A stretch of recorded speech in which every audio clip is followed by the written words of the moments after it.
आप अगर जमीन खरीदते हैं और आपके साथ धोखा हो जाए, आपके साथ फर्जीवाड़ा हो जाए, आपको गलत जमीन बेच दिया जाए, आप जो है अपना मेहनत की कमाई से आप जो है पैसा पे करते हैं और आपको जो जमीन दिया गया वो एक तरह से विवादित जमीन दे दिया गया या फर्जी तरीके से किसी दूसरे का जमीन बेच दिया गया, बहुत तरह की समस्या हो सकती है, कोई एक समस्या है नहीं। लेकिन हाँ, अगर आप एक्टिव हैं, आप जानकार हैं, आपके पास जानकारी है, तो आप जो है इस सारे फर्जीवाड़ा से बच सकते हैं। मतलब आपके साथ कोई धोखा नहीं कर सकता अगर आप यहाँ पे एक्टिव रहेंगे। तो बहुत ऐसे चीजें हैं जो आपको जानना बेहद जरूरी है कि आपको क्या क्या देखना चाहिए और सावधानी बरतनी चाहिए ताकि आपके साथ कभी भी फर्जीवाड़ा ना हो। ये किसी के साथ भी हो सकता है। बहुत लोग ऐसे होते हैं उसमें सिर्फ देखने जाते हैं कि ये ऐसे होते हैं उसमें सिर्फ देखने जाते हैं कि ये प्लॉट है, अच्छा यही प्लॉट है, वो आपको दिखा दिए, उसके बाद वो आपको रजिस्ट्री करने ले गए, लेकिन वो उसका रजिस्ट्री भी कर दिया गया, रजिस्ट्री भी हो गया। रजिस्ट्री करने के बाद प्लॉट आपको हैंड ओवर भी कर दिया गया, लेकिन वो प्लॉट में बहुत तरह के विवाद उत्पन्न हो गए ना, उस रजिस्ट्री का कभी दाखिल खारिज हो पाया। और अगर आप किसी भी रजिस्ट्री का अगर दाखिल खारिज आज तक नहीं हुआ तो वो रजिस्ट्री मान्य नहीं होता है। आप इसको बात को समझिए, वो सिर्फ एक तरह के लिए आपका वो डॉक्यूमेंट है, लेकिन उसकी अगर मान्यता, ठीक है, आप मान्यता के लिए भी अपना आगे की प्रक्रिया कानूनन कर सकते हैं कि आपको मान्यता उसका नहीं मिला, लगान शुल्क आपका नहीं काटा गया, ठीक है, जो कारण हो उसके लिए। लेकिन अगर आपका वो रजिस्ट्री का दाखिल खारिज प्रक्रिया नहीं होगा तो वो वैलिड नहीं होगा। ठीक है, आपको दखल दे दिया गया लेकिन आपके साथ फर्जीवाड़ा कर लिया गया या और अन्य तरह का भी धोखा पे बात करने वाले हैं। यही सब टॉपिक है कि जमीन खरीदने से पहले जो किन सब कागजात को देखना बेहद जरूरी है। आप जिससे भी जमीन खरीदते हैं आपको क्या क्या ऐसा कागजात है जो अगर देख लेंगे तो आप संतुष्ट हो जाएंगे और अगर आप खरीदेंगे तो कोई तरह का दिक्कत नहीं होगा। आप आसानी से उसको खरीद सकते हैं, इसमें कोई तरह का प्रॉब्लम नहीं आएगा। अगर खरीद भी लेंगे तो प्रॉपर्टी या जमीन के कागज किस तरह वेरीफाई करें ताकि सही पता लग सके, है ना। आपको अब उसको वेरीफाई किस तरीके से करना है ताकि उस जो आपको दिखाया गया, एक तो हो गया कि दिखा दिया गया, अब कागज आपको दिखा दिया गया तो आप सिर्फ कागज देख के तो नहीं ले सकते हैं। कागज देखने के बाद वो वेरीफाई भी तो करना जरूरी होता है। जब तक आप वेरीफाई नहीं करेंगे तो कैसे पता करेंगे कि ये जमीन सही है कि नहीं है। तो किस तरीके से वेरीफाई करना है इसके बारे में भी बात करेंगे, वेरीफाई करना है इसके बारे में भी बात करेंगे। उसके बाद है प्रॉपर्टी या जमीन खरीदते समय क्या सब धोखा किया जा सकता है, मतलब किस तरीके से क्या क्या किस टाइप का जो है स्कैम किया जा सकता है, उसकी बात आज करने वाले हैं। तो चलिए आगे बढ़ते हैं और देखते हैं सबसे पहले जो है यहाँ पे कि जमीन खरीदने से पहले क्या देखें, जमीन खरीदने से पहले कौन सब कागजात आपको देखना है, बेहद जरूरी है, वो जो है यहाँ पे बात करेंगे।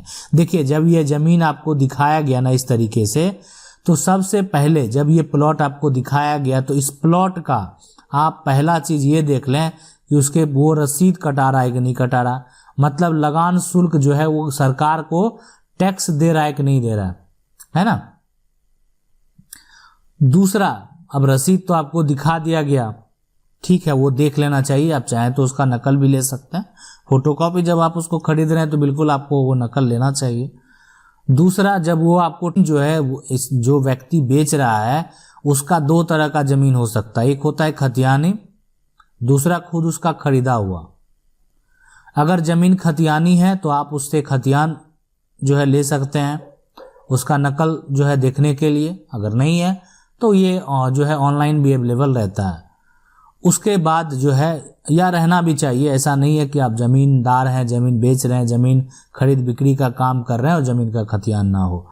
दूसरा है रजिस्ट्री का अगर पेपर है तो रजिस्ट्री पेपर का फोटोकॉपी भी ले सकते हैं, वहाँ जो है एक तरह से वेरीफाई करने के लिए। दूसरा, सिर्फ देखने के लिए नहीं, देख नहीं लेना है, देखने से क्या होगा, वो भी जाली बनाया जा सकता है ना, देखना नहीं है, वेरीफाई करना है उसको। तो दो चीज हो गया। अब तीसरा जो है यहाँ पे, ये दोनों करने के बाद जब आप दोनों से संतुष्ट हो जाएंगे कि रसीद जो है खतियान भी है या रजिस्ट्री भी है, ठीक है, तो उसके बाद जो तीसरा आप है कि जो पुराना खतियान है वो भी आप देख लेंगे।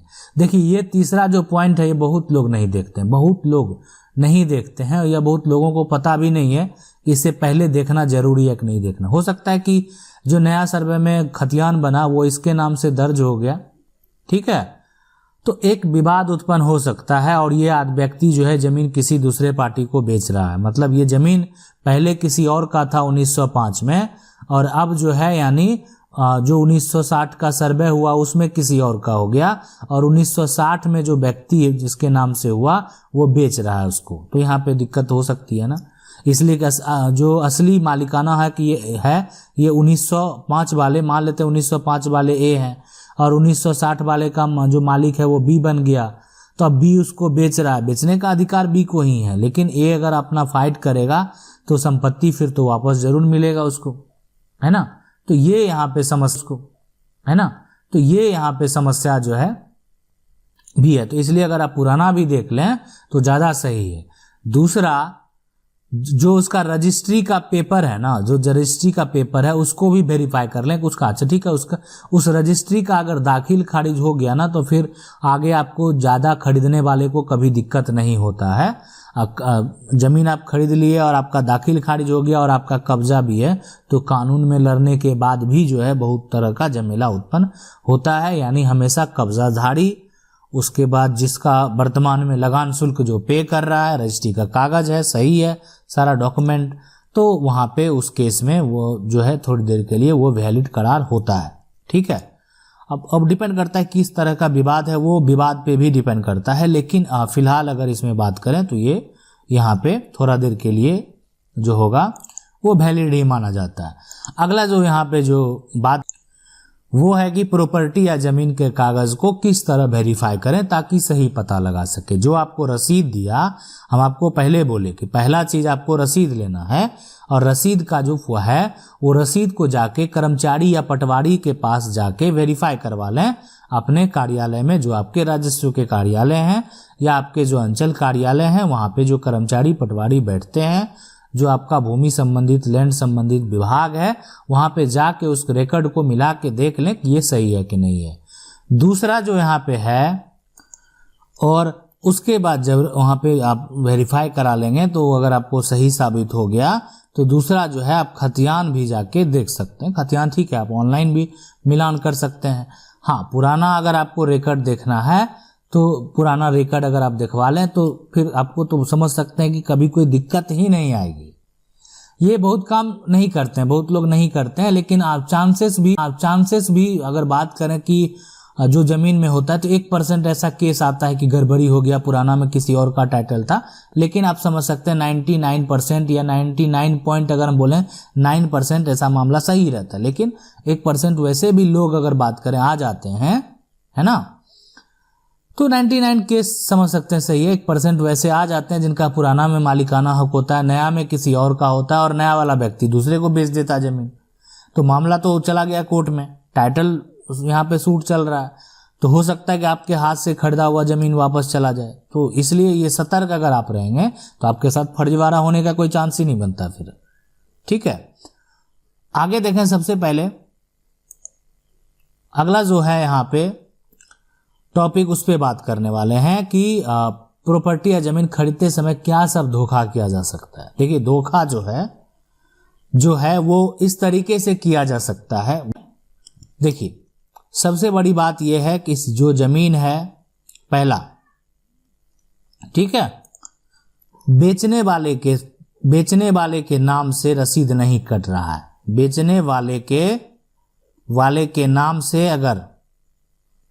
से अगर रसीद नहीं कट रहा है तो पैसा फिलहाल इन्वेस्ट करना थोड़ा देर के लिए मुक्ता है, सही नहीं है। ये परफेक्ट तरीका है। अगर कोई धोखा करेगा भी तो बच जाएंगे। अगर बेचने वाले के नाम से रसीद नहीं कट रहा है फिर भी वो बेच रहा है, हो सकता है आगे चल के उसमें विवाद हो। अगर बेचने वाले के नाम से जमाबंदी अलग कायम है और वो बेच रहा है तो विवाद फिर आगे जो है उतना आसान नहीं है कि उस जमाबंदी को तोड़ना और रजिस्ट्री को तोड़ना, वैसा कोई भी प्रक्रिया उतना आसान नहीं है और नहीं होता, वैसे केस खड़े ही हो जाते हैं।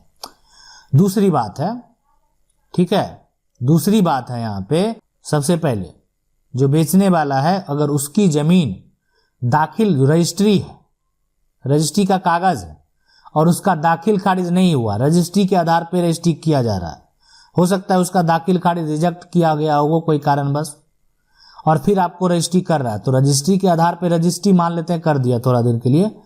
अब डिपेंड करता है कि ये जो है बहुत जगह रजिस्ट्री राजस्व, इसलिए कि सरकार को रजिस्ट्री से पैसा आता है, इसलिए बहुत जगह रजिस्ट्री हो जाता है।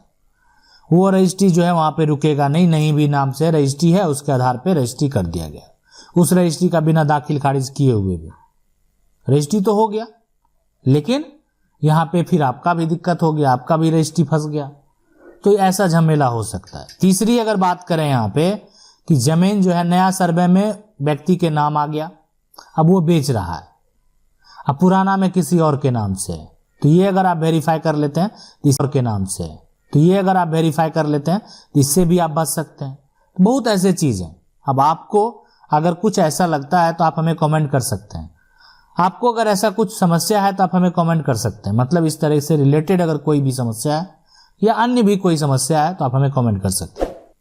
आशा करते हैं वीडियो अच्छा लगा होगा। वीडियो अच्छा लगा वीडियो को लाइक जरूर कर दीजिएगा। चैनल को पहली बार अगर देख रहे हैं तो सब्सक्राइब करके जो बेल आइकन है उसको जरूर दबा लीजिए। मिलते हैं